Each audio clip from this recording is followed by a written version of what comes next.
豬肝咧嗰啲血水都逐見到。所以咧，究竟係煮得太老啊，還是係點咧？不過細個阿媽煮嘅豬肝粥就真係咁樣嘅嚇，就唔似係而家嗰種。呢度北邊啦嚇，所以係中意食辣。呢個豬醬粉嚟嘅，咁咪睇唔出係豬醬粉喎。哇！但係下邊啲豉油幾多啊？唔好理佢啦，唔會開放咯。因為如果係有開放嘅話，都好多人行入去啦嚇。咁啊，暫時到此為止啦。大家有機會翻到嚟嘅話，記住。除非你好想，卒之咧都係肚餓，忍唔住叫咗個外賣。咁外賣咧係咁樣嚟嘅，咁佢唔係酒店提供嘅食物，而係酒店提供送上房嘅服務，勁唔勁？咁就得㗎啦。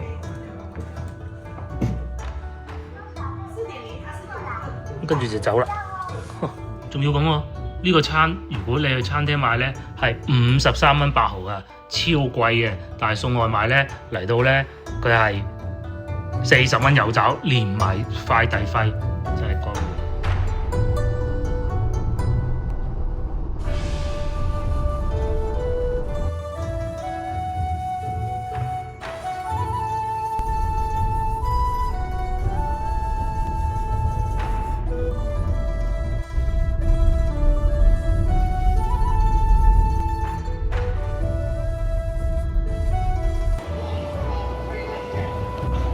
觀眾早晨，而家朝頭早9點半，我所在位置係韶關。咁今次咧，我係一個人嚟嘅，因為個老婆咧要湊女啊，冇辦法啦。咁我計劃喺韶關呢度一日，聽日再算去第度啦，都冇乜所謂嘅，時間好充裕。都係步行街嚟嘅喎，不過咁。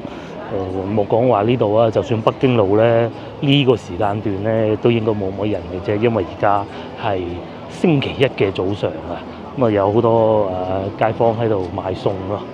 今朝點樣嚟先？我係揸車嚟嘅，咁大概係2個半鐘頭到喺廣州。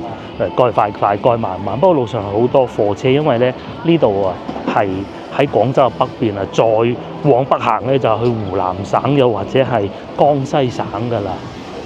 咁建國初期咧，其實韶關呢度咧係曾經做過廣東省省會，不過當然好短時間啦嚇，做一個過渡。不過有一樣比較有趣嘅咧係韶關本地人咧，其實佢嘅粵語啊口音並不太重，甚至乎要聽好耐先聽得出，原來佢唔係喺廣州長大嘅咁樣咯。咁當然啦，因為呢度近外省啊，近湖南啊、江西啊，咁其實所以咧，佢哋呢度係會都多外省人嘅，咁近啊，係咪先？另外呢度咧以前有一個工業城市，而家都好似仲有鋼鐵廠，不過當然唔喺市區啦。咁而家咧就變成一個旅遊城市啊，係嘛？好似呢個步行街咁都 OK 旺啦。然之後仲有好多旅遊景點啦，譬如話華南寺啊、南華寺，講錯添，成日講錯咗。咁仲有嗰個山啦丹霞山啦，我細個嚟過嘅，好多年未嚟過嘅。科普一個知識啊，其實廣東省咧嗰啲車牌，大家睇唔睇到？呢啲都係粵 F 啊嚇。咁據我所知啊嚇，粵 A 就廣州啦，咁粵 B 咧就深圳，因為佢係省會嘛。廣州係省會，深圳係特區。咁第二個特區就係珠海，咁粵 C 咯喎。咁汕頭亦都係特區嚟啊嚇，粵 D 呢個編輯個規則咧，最大一個原則咧就係當然係省會城市啊，或者一啲特區城市排先㗎啦。其實一路往後嘅咧，係以當時制定嘅時候咧，各個地方嘅人口嚟決定嘅。咁當然啦，仲有2個地方，其實我唔係搞得好清楚嘅，就係譬如話佛山咁，佢會用粵 E， 咁 E 啊 D 啊後邊係 E 咧，會唔會佛山人口好多，抑或係因為佢地理位置咧？咁啊不得而知啊。最後就仲有呢個粵 F 啦。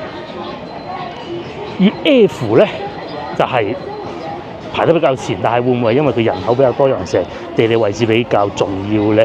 咁再往後珠你已經去到湛江㗎咯喎，咁我極有理由相信咧，佢後邊嗰啲就已經係完全按照人口數量嚟排定㗎啦。咁啊可以見咧，其實譬如話X 咁即係交叉啦嚇，或者 S 咁東莞啦嚇，排得比較後嘅。當時咧人口係比較少，咁當然依家就唔係咁㗎啦。當然我講緊嘅常住人口，即係戶籍人口啊嚇，而並非外來人口咯。話時話都幾旺喎，不過遊客就冇乜啦。老實講，都係賣下呢啲衫。咁唔係而家係行嘅，我其實咧而家去食早餐，叫姐妹粥檔嘅地方食早餐就喺前邊嘅啫，希望開門啦嚇。餐廳都有，金鋪都幾靚。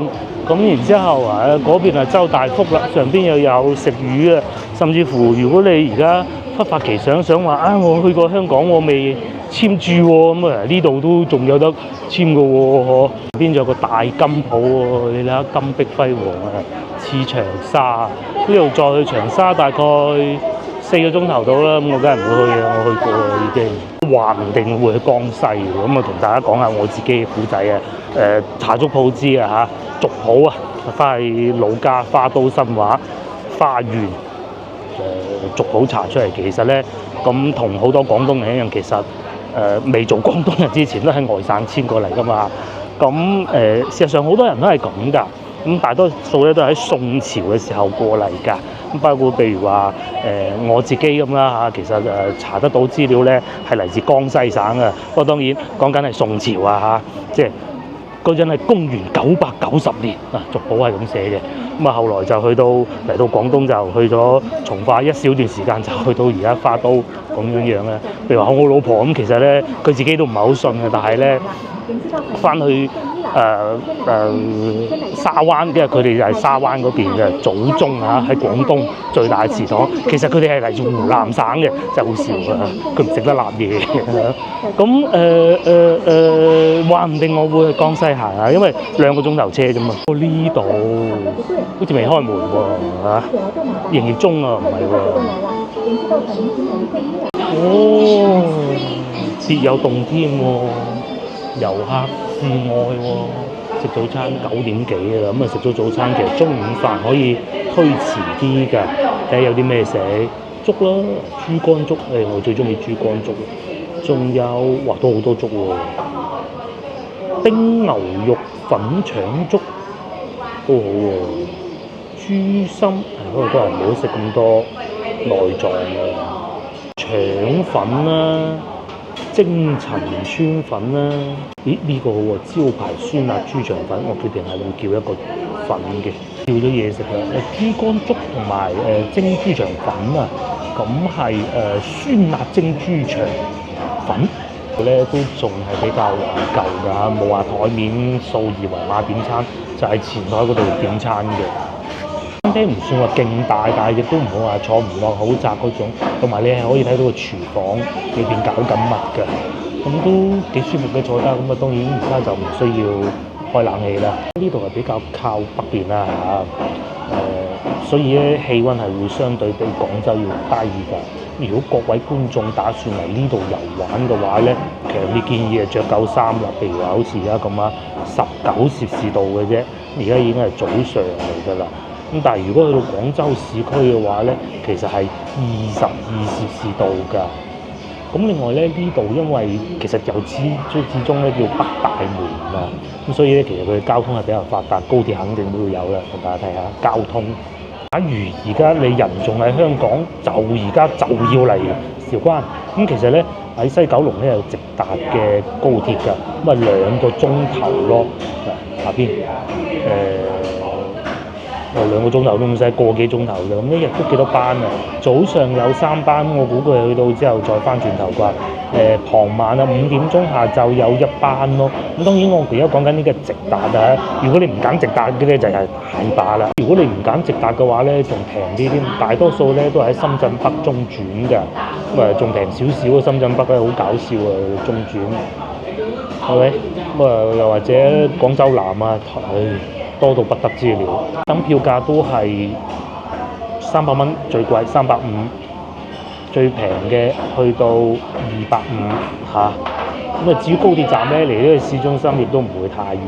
喺我而家呢度，如果要揸車高鐵站嘅話，只需要23分鐘嘅啫。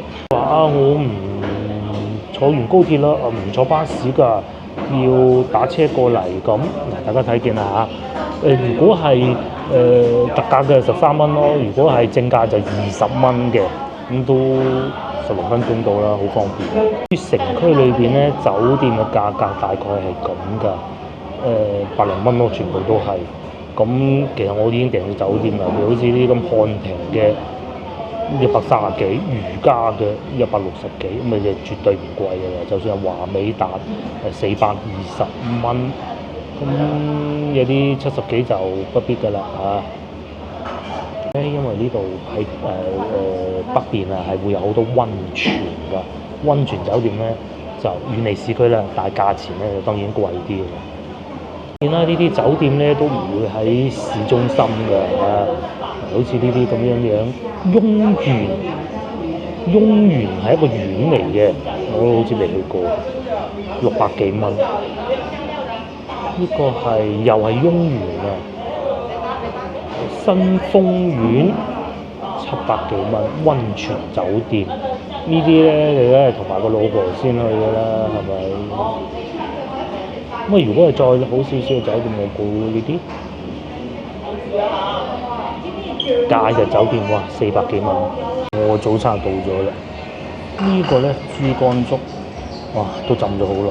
其實佢咧啱煮好嘅時候咧就係咁嘅樣㗎啦。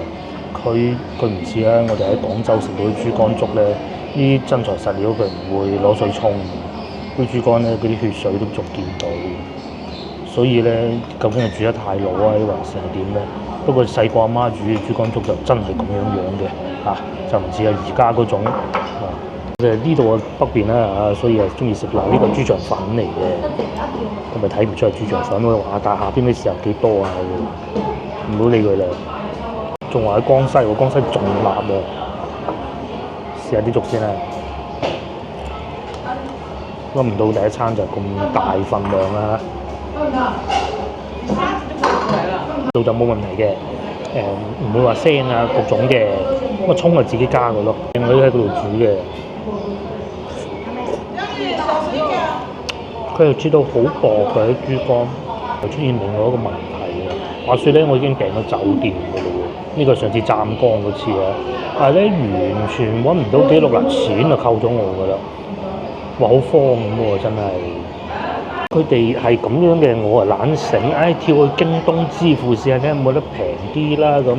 其實不嬲我都喺美團嗰度訂啊嘛，咩問題都冇嘅。今次試下喺佢哋，因為上次住過湛江嗰個咧平啊嘛，咁啊冇喺美團嗰度訂，咁啊走去第二度訂，其實都係住翻同一間酒店嘅，價錢都差唔多嘅啫。但係而家揾唔揾緊單，咁啊唔知點啦，咁啊冇問題嘅，我去到酒店嗰陣再問佢嘅啫嚇，唔得就咁大間公司幾百億上市公司，唔通呃我嗰180蚊咩？係咪先？食粥夠健康啊！佢係冇好多油啊，灑喺上邊啊，薑都冇喎，但係有少少薑蓉，唔係薑絲啊呢度。眼見到幾多遊客嘅，喺裏邊坐到滿啊！不過豬潤就係走路。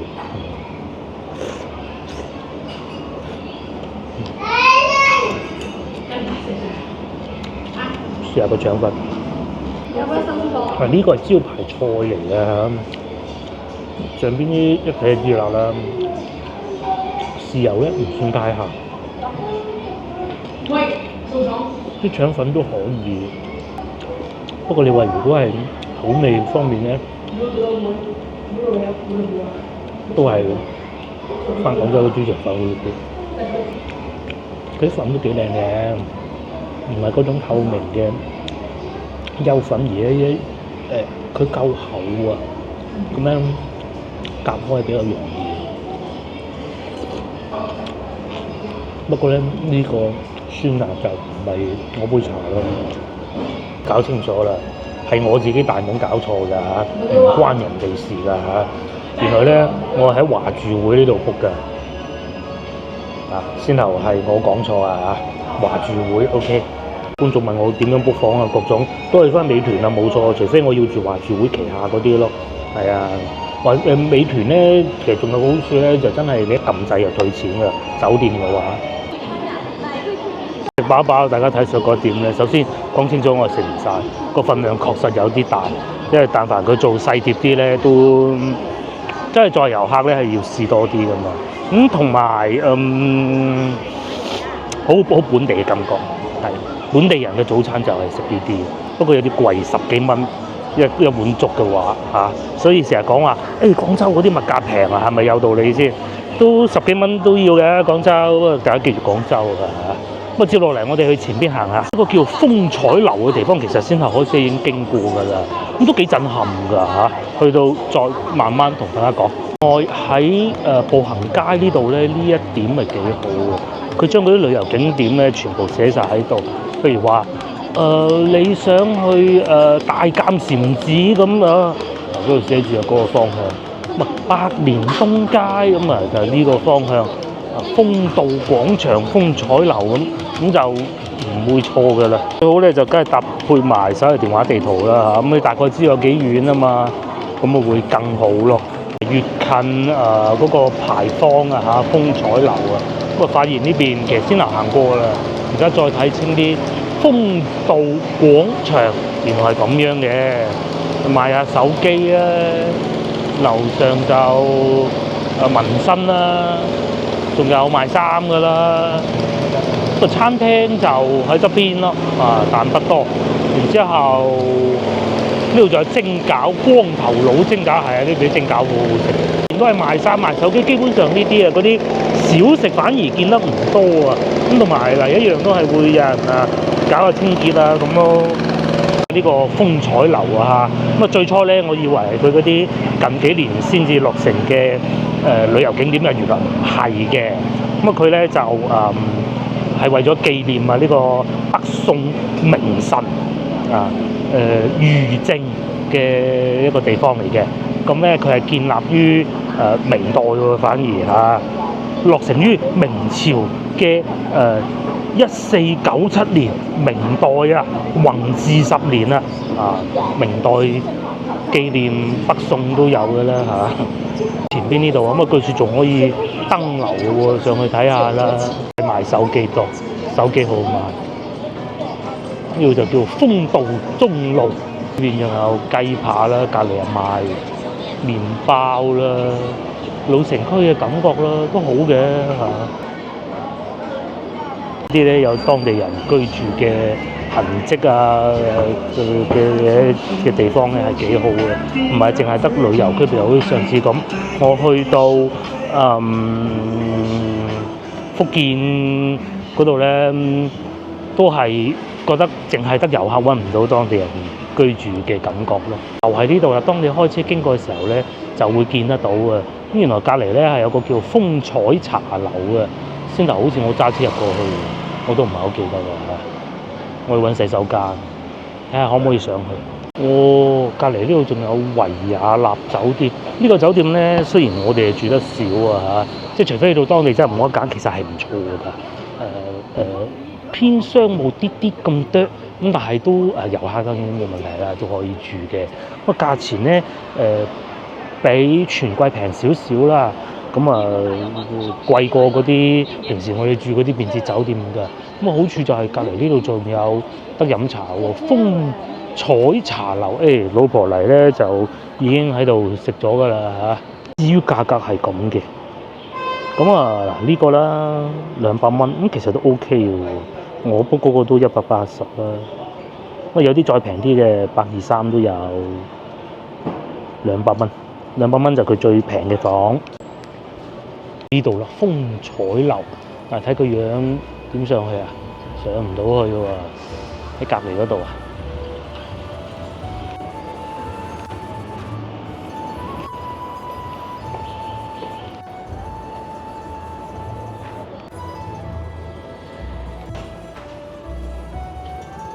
消息個壞消息，好消息咧就原來係可以上得到嚟嘅。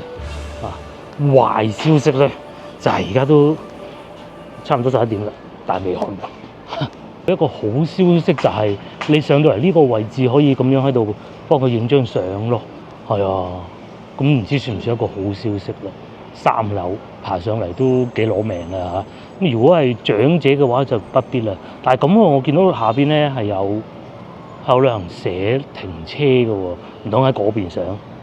嗰個位置咧就係我要去下一個地方叫做百年東街啊。咁咧我會一路落翻去，跟住睇下嗰邊上唔上得到去嘅嗱，因為嗰邊都係有樓梯嘛，會唔會喺隔離上咧？即係嗰個涼茶鋪嘅隻貓頭嗰度咧，得唔得？唔知係咪嗰度啊？行下啦，因為始終都係要過去嘅啦。阿余正嘅資料咧都唔知過唔過，根據資料顯示咧，余正啊係韶關本地人嚟嘅。公元1000年至1064年，咁啊即係佢63、64歲嘅時候就走啦，咁都算長壽嘅啦。佢最大嘅功績咧就係同契丹人3次出使契丹啊，緩和咗北宋同埋遼國西夏嘅緊張關係。因為當時外籍係喺嗰邊過嚟㗎嘛嚇。韶關咧其實出過好多大官嘅，譬如話張九齡啦，亦都係韶關人士嚟㗎嚇，係唔會開放咯。因為如果係有開放嘅話，都好多人行入去啦嚇。咁啊，暫時到此為止啦。大家有機會翻到嚟嘅話，記住除非你好想企高啲望遠啲，如果唔係嘅話冇必要啦。要開估啦，又係我嘅問題啊！今日星期一嚟嘅，唔開放啊嚇，正常嘅。解到啦，喺對面上去又得，喺樓下呢度上去又得嘅。咁啊，星期一唔開放，大家記住啦。大家如果係對呢段歷史非常之感興趣嘅話，可以過嚟睇下。因為如果你嚟韶關遊玩，其實最核心就係丹霞山同埋南華寺嘅啫。咁你係會有可能喺市區住嘅，咁可能旅行社會夜晚黑帶你周圍行下，咁你過嚟睇下都不妨啦嚇。我哋就去百年東街睇下啦，就喺呢邊往左轉啊，嗰度嗰塊牌寫住㗎啦。所以咧韶關呢度啊，喺以前啊，因為交通冇咁發達㗎嘛，咁咧係江西啦同埋湖南啦、廣東嘅交界。通常啲交界地方咧都係會比較興旺㗎，冇咁多人管啦，係嘛？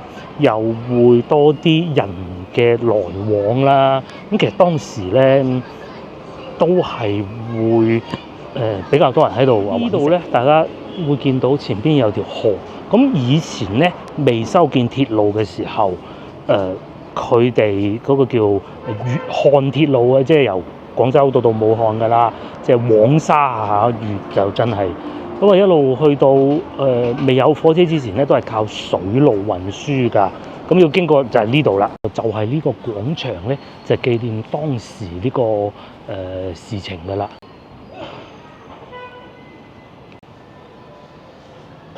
我開車嚟嘅路上咧，我見到好多大貨車㗎，講明咧即係南北嘅貨物運輸啊，係尤為關鍵嘅呢條路。咁以前咧就行水路，咁依家咧就行貨車，因為貨車相對會比較靈活。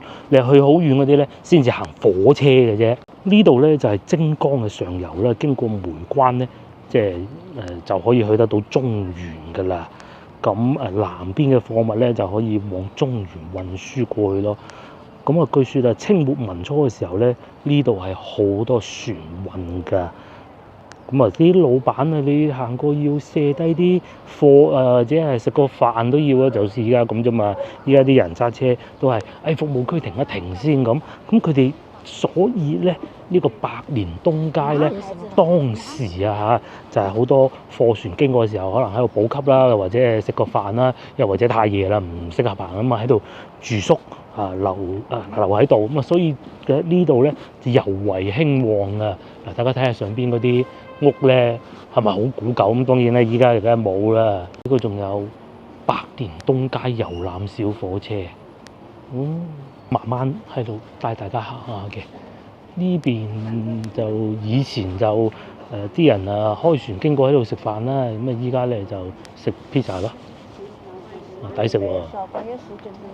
好似好抵食咁喎嚇！哇，17蚊咋？咧南北喺度運輸嘅時候咧，肯定係會有唔同嘅人㗎。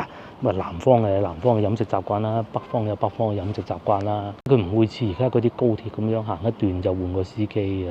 咁啊，第一因為有經驗，以前冇咁多導航軟件啊，前邊轉右，大家記住啦。咁而家就真係輔助駕駛都得㗎啦，係咪？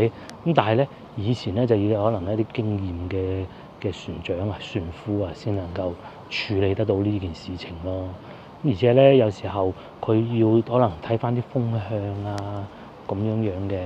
依家就都有人喺度坐下飲下咖啡咁嘅喎，又唔係話一人都唔多個㗎啦，冇㗎啦，又唔係喎，搞到我都想飲杯。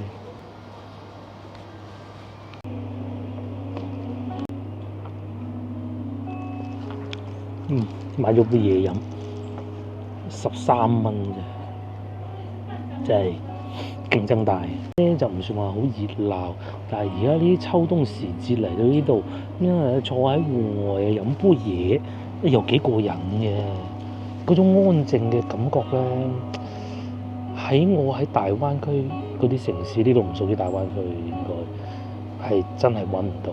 到嘅時候咧，揸車咁難免市區肯定係會有啲繁忙，因為啱過9點啲人都趕住翻工嘅。咁但係咧唔似話翻去大灣區其他城市咁搏命嗰啲咩深圳啊、拱北啊、珠海拱北嗰啲咧，慢一秒都會死嗰種感覺。廣州更加唔似啊！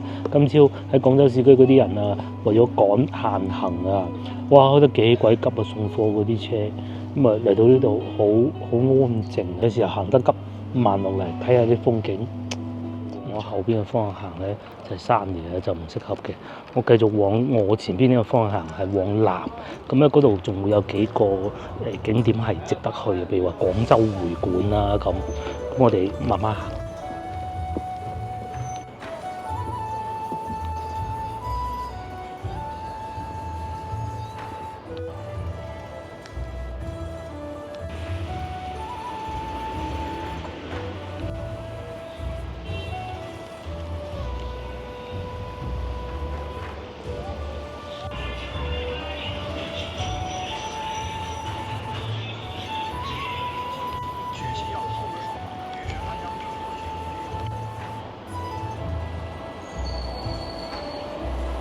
呢度有個像，就係先頭講過咧，呢個韶關名人啊，大家認得都幾個字嘅。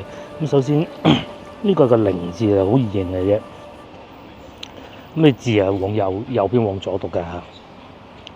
九靈雀啦，係咪？呢3個字九靈雀，咁咧我估呢個係一個唐字嚟嘅，係咪？唐張九靈雀啊！應該冇錯啦，原來係先後繼續往話我後邊個方向先啱啊！行錯方向嗰邊先啱。呢個百年東街咧，亦都有另外一地方咧值得行嘅，叫賓奴，希望我冇讀錯啊！咁咧呢度咧原來有段古啊！之前咧我咪同大家講過啊，韶關係曾經作為廣東省嘅首會嘅。嗱話説咧，1938年啊，廣州淪陷之後咧，咁啊民國嘅廣東政府咧就將佢嘅辦公地啊遷到嚟韶關呢度啊，咁咧就據説喺呢度辦公，不過唔知有冇開門啊？應該就係呢度啦，有咁多人行出嚟，有啲遊客咁喎。會唔會係呢度咧？係啊，冇錯啦，個字應該我冇讀錯吧？就係喺呢間屋度嘅。咁啊，當時嘅廣東省政府啊，而家咧就係冇開門嘅，冇嘢。係咪因為星期一嘅原因咧？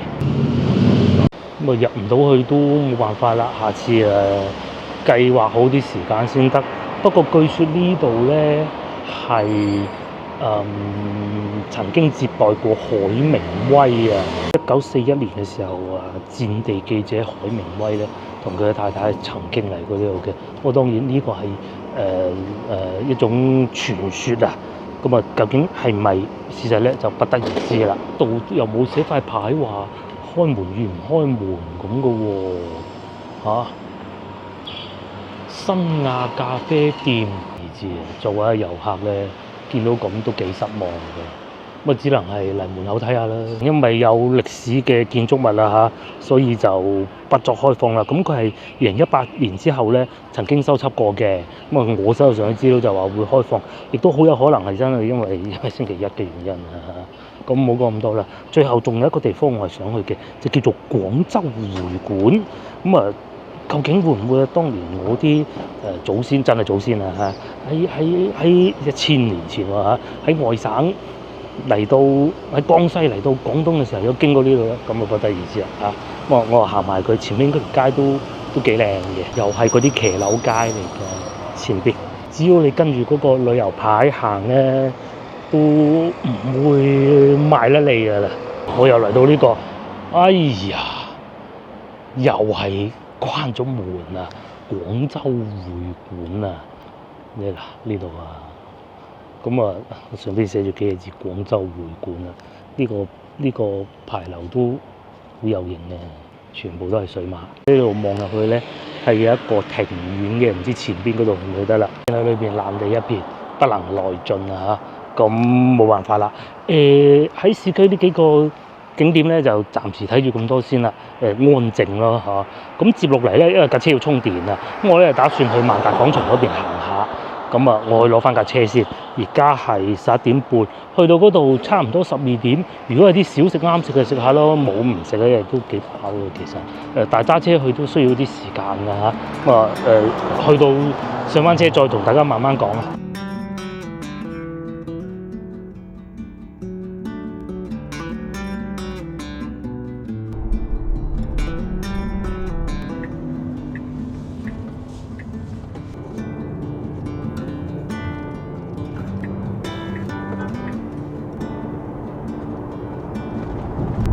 經過差唔多20分鐘嘅車程啦嚇，終於嚟到呢個新城區呢度咧，就條路啊闊好多啦嚇。咁啊去萬達廣場行啊，唔係保利廣場。咁啊同埋咧嗰度係會有個充電位嘅，應該喺呢度有嘅吧？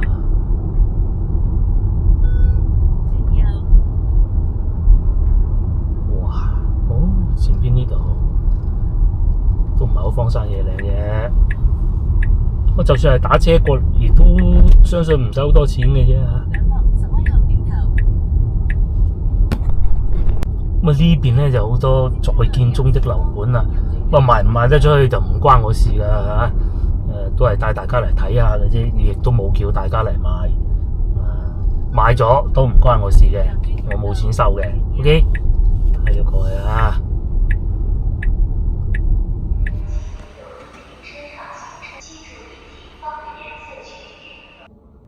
呢個商場咧係有特斯拉充電樁嘅，不過佢話咧250，但係都係行到150喎，唔再上咯喎，唔好理佢啦嚇。嗱，佢嗰度寫住咧250千瓦咁啊，但係咧行到130幾啫，唔知點解嘅。咁啊，我唔行開啦，因為特斯拉咧充完之後咧。你爆位啊！罰錢罰得好緊。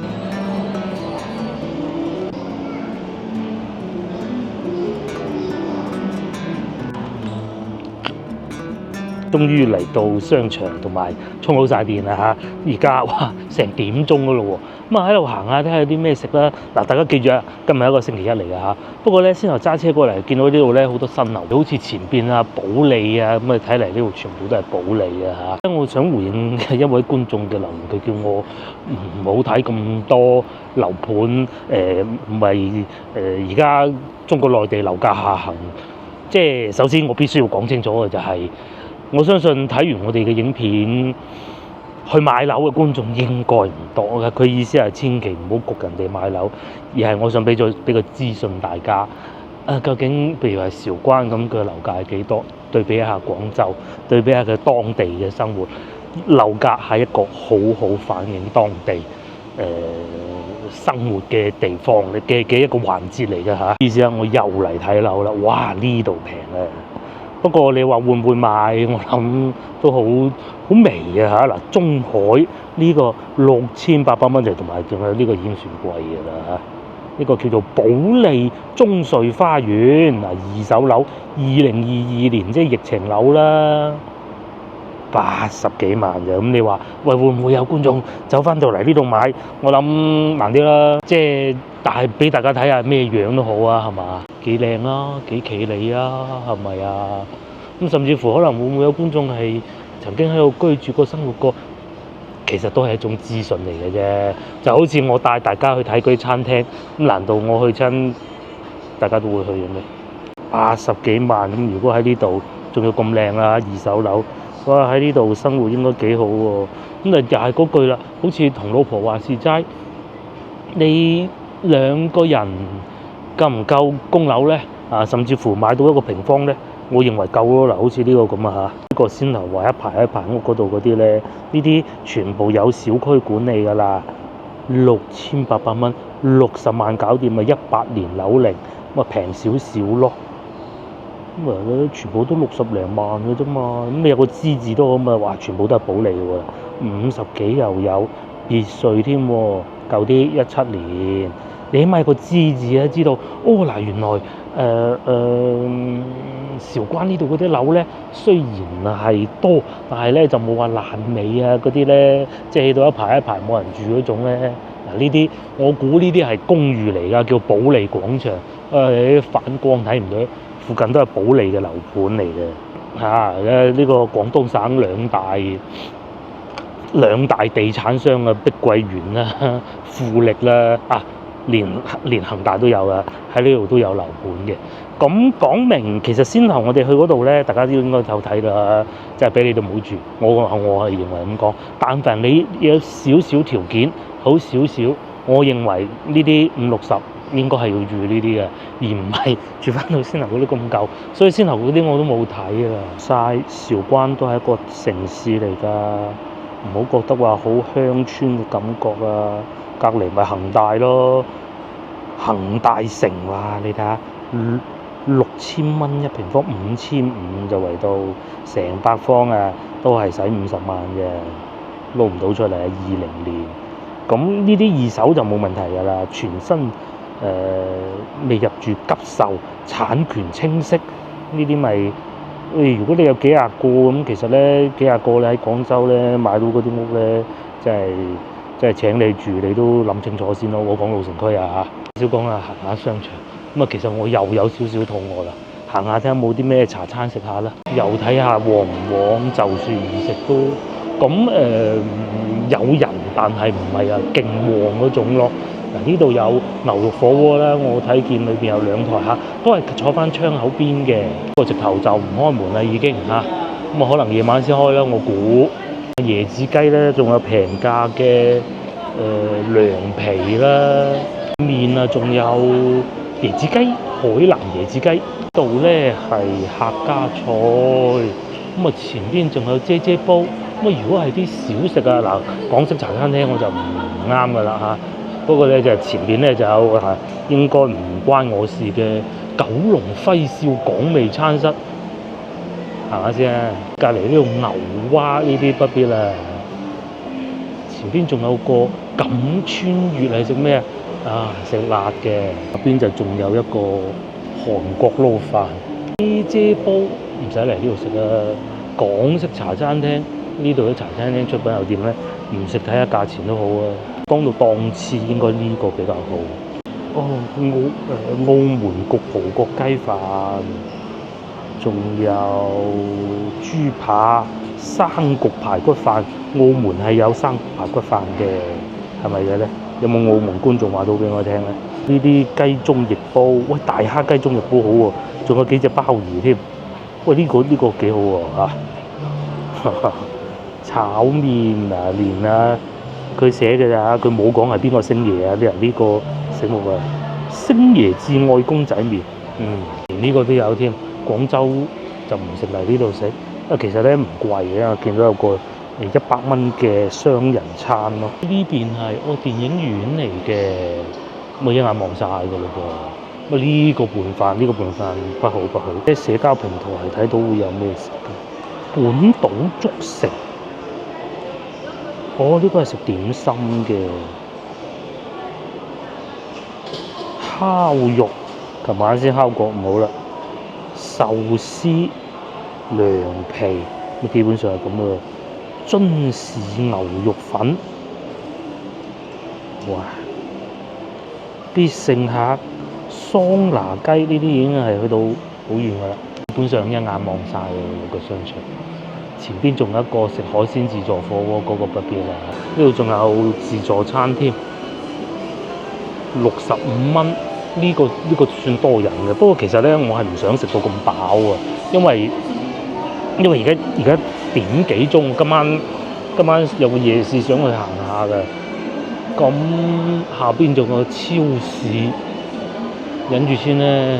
基本上就係咁嘅咯噃，嗱，超市佢唔會話有啲小食店啊，下邊充電樁。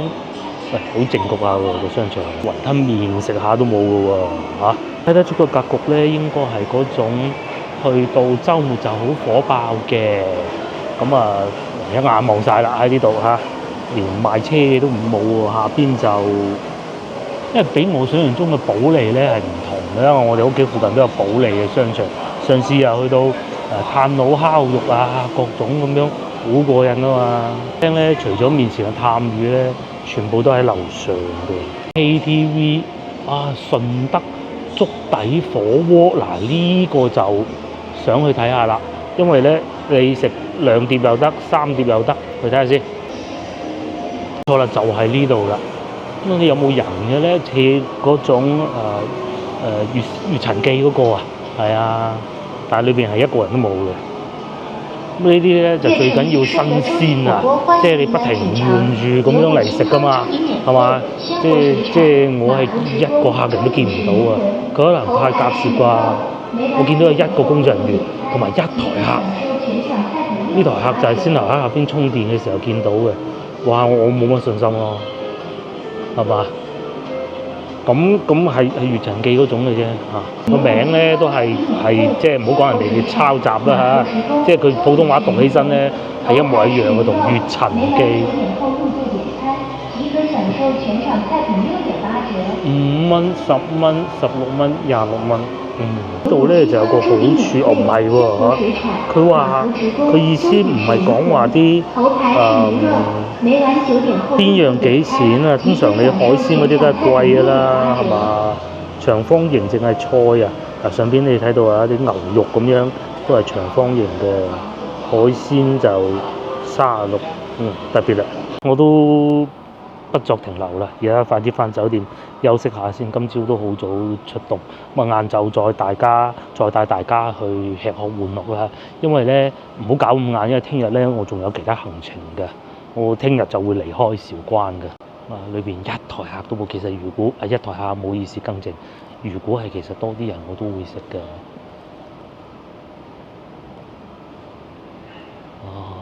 咪搞個角度睇下呢度嗰啲樓盤啦，哇幾多你睇下，咁但係入住率睇上去又 OK 嘅喎，即係講明啲人唔住舊城區咧，梗係俾着我都唔住啦。因為有山咧有水咧就係最宜居嘅，呢度都有戶外平台，都幾舒服嘅。你喺呢度咁樣可以望翻上去上邊，你係知道有啲咩餐廳食咯。咁我而家咧又翻市區啦嚇，翻到酒店呢度揸車20幾分鐘㗎，去到酒店 room tour 先同大家慢慢講，睇下入唔入住到啦，係應該入住到嘅嚇，分鐘就到啦，都係近翻市區嗰邊嘅。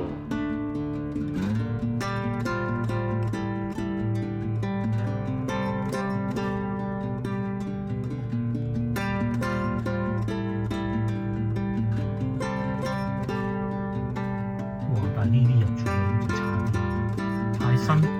好啦，咁我哋出發去酒店，喺呢度揸車過去15分鐘就到嘅，都算近嘅。其實呢度附近咧都有酒店嘅，不過就我想住翻啲老城區呢度咧，始終都係好多新樓嘅住宅樓，大家睇見咧。咁同埋呢邊啲人揸車咧又唔算太瘋狂，不過路上咧就都幾多慢車啊，好似啲咁韶關歡迎你咁。咁佢又唔算話亂行嘅，但係就嗱喺度玩手機咯，係嘛？咁其實好危險噶嘛。你話我撞到佢，入佢數定入我數啊？梗係入我數噶啦，係咪先？你嘟佢咩，嚇親瞓低咗，又係入我數。咁所以就見仁見智啦嚇。全部都係住宅樓呢度，哇！不過睇上去就幾好賣啦，因為你點解咧？你睇見好多車停喺路邊嘅係嘛？哇！一片一片，其實咁嘅情景喺廣州都不多見嘅。咁啊，講明佢呢邊啲人都幾多，人口幾密集嘅，只不過就即係唔住老城區咁解啦。老城區咁舊，揾部電雞都難啊！呢邊啊唔使揸電雞嘅啦。咁同埋開車都唔急嘅，但係咧好多時候啦，好似前面嗰位女士咁啊嚇，其實咧人行道係冇紅燈㗎，咁你係要停低讓佢，佢根本唔需要跑嘅，佢就算行兩步先咗一步，你都吹佢唔漲，因為佢係行人。另外路面都算平整啦，充電位啊各種都夠多啊，就唔似話大灣區一啲城市咁樣。即係揾個充電位就好艱難嘅嚇，咁同埋有好多同學仔，而家呢個時間差唔多返學㗎啦，佢哋都會嚟喺右前方呢個咁啊坐住咁樣去返學咯。啊，一片一片仲起緊啊，右前方，嘿，不得了。咁但係呢邊啲人揸車就真係唔急。我諗即係小城市唔計啊，大城市大少少嘅城市咧，呢度咧啲人算唔急嘅。即使先大喺老城區咁舊都好，哪怕對比上星期我哋去過恩平咧，恩平有人揸車都係好急嘅。所以點解當時我話佢哋有飛機師基因咁啊？呢邊咧就冇嘅，呢邊冇飛機師嘅嚇，但係就大貨車會多啲咯，好似呢啲咁樣嘅。右邊又係一堆住宅樓啦，哇多到！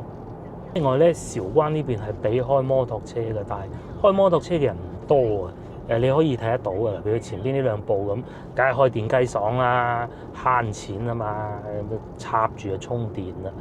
咁但係摩托車又要考牌啦，又要入油啦。咁同埋路上咧，你係會行下行下就見到有啲電雞停住喺度嘅呢個，咁啊電雞就真係好爽啊！我先頭都開咗幾分鐘，好爽。市區開都冇問題嘅。邊呢啲就應該係新區嘅，右邊呢個賣咩都睇唔出，應該可能賣車嘅啩。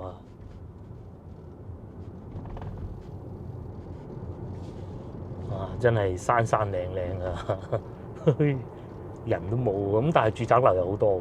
你睇下前邊係咪一片一片咁嘅喎？哦。呢個係希爾頓花園酒店，我之前都諗過住呢個。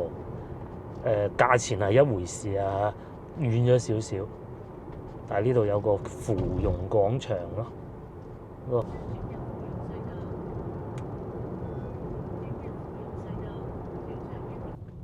嗱，穿嗰條隧道之後咧，又翻嚟市區啦，都好快嘅。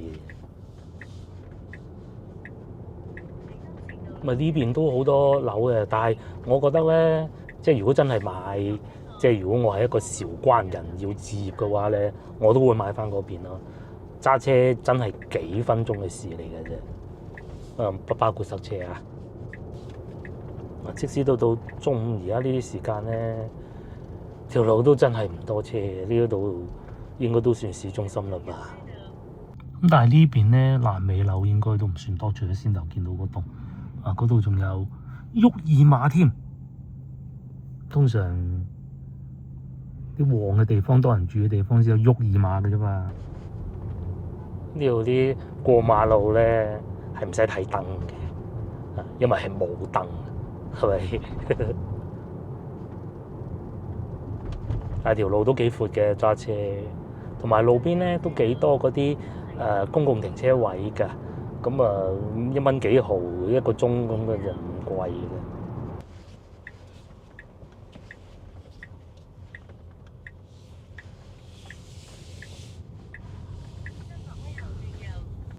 哦，原來個酒店就喺呢度。哦，喺前邊，咁都算中心地段啦。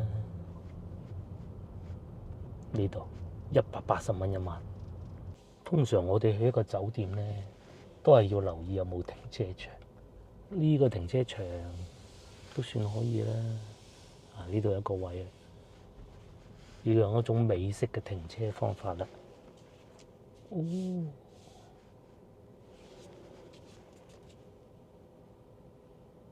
好啦，我就終於上咗嚟房間啦。咁呢個房咧，我訂咗喺華住會旗下個 app 度訂嘅，180蚊。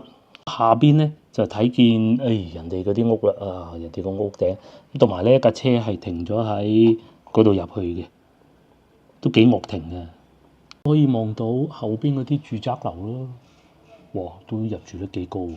間就係咁啦。咁首先會有張辦公台啦，但係辦公台我暫時未見到插電嗰個位啊，喺呢度嘅，佢哋好隱蔽嘅嗰啲充電位。然咧就仲有張台，簡單食少少嘢其實都冇問題嘅，或者你直頭喺度辦公都得，因為今日只有我一個，幾好啊間房。咁冷氣梗係要有㗎啦，係嘛？不過咧呢幾日唔係好凍，都 OK。其他酒店一樣啦，都係會有個洗手池，不過就喺張床見到咯。咁都冇乜所謂，個鏡都幾大。另外煲熱水啦，2支水啦，茶包各種都有㗎啦。呢邊就係沖涼嘅，咁佢呢個咧係新嘅漢庭嚟啦，咁啊所以嗱個便便咧都係有發熱㗎啦。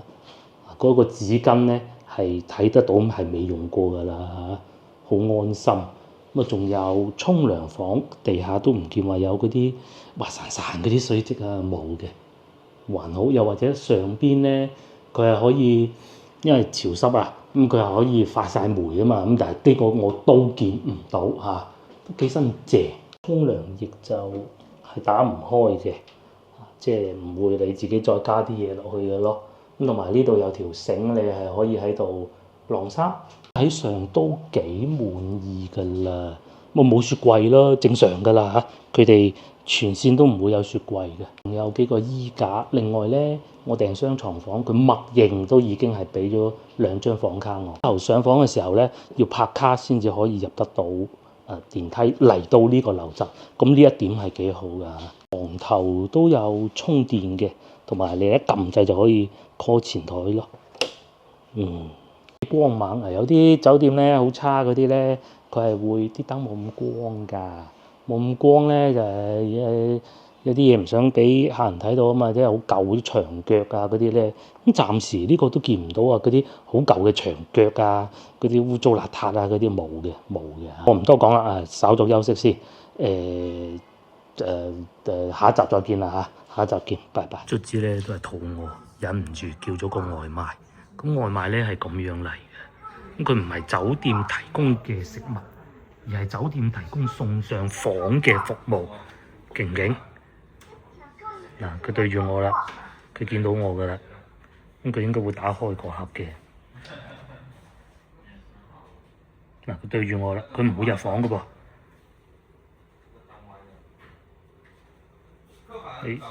應該係我要自己攞嘅。佢呢個撳個掣，打開艙門，係啊，叫咗個牡丹樓，咁就得㗎啦。